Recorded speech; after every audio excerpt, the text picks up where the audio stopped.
Okay, next we have to put a label to the car. This is a racing car, so let's put a label. So we're gonna get the warplane. We're gonna put it right here on the side of the car, right in here. You see it? It's on the side of the car. And let's give it a number. This car is gonna be racing, so let's give it a number. So what are we gonna do?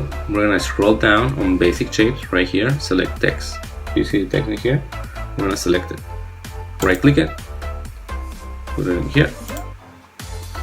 Right here where it says text, we're gonna delete whatever is in there using the delete option or backspace in the keyboard.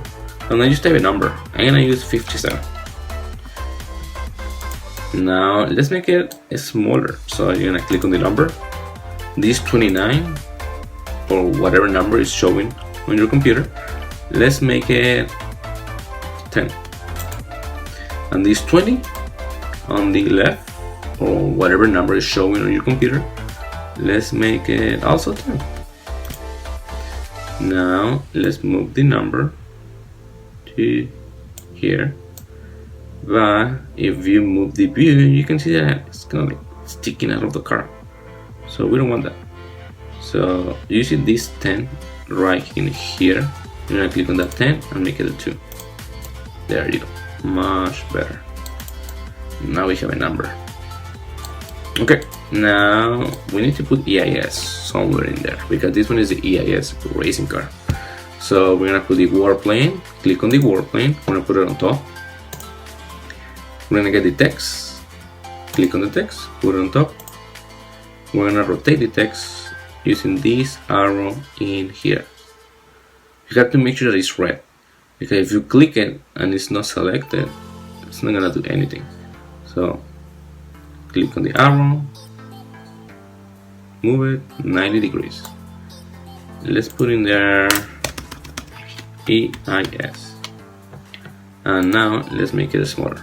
So click on the EIS logo, name, and then this 20 in here, let's make it a 10.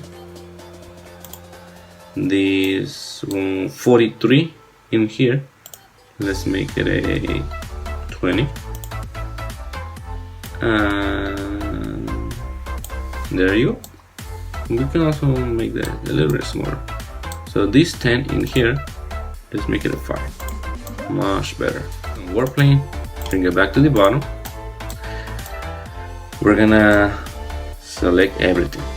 Okay, we're gonna left click somewhere in the white space or blue space. Left click. We're gonna select the whole object, and now we're gonna group everything together. When you group them, it's kind of like putting glue between the pieces. That way, when you move one of the objects, the whole object moves. And I'm gonna give you an example right now. If I were to move this one, you see, it's moving, but we don't want to do that. We don't want to do that. So let's go back.